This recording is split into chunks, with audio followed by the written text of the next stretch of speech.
Morning.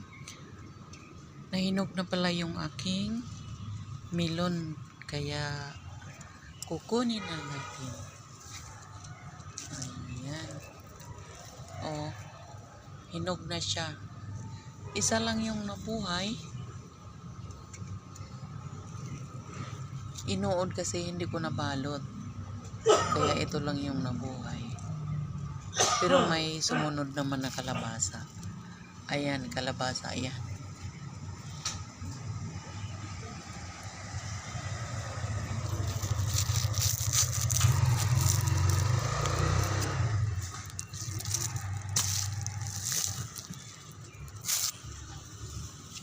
Ayan.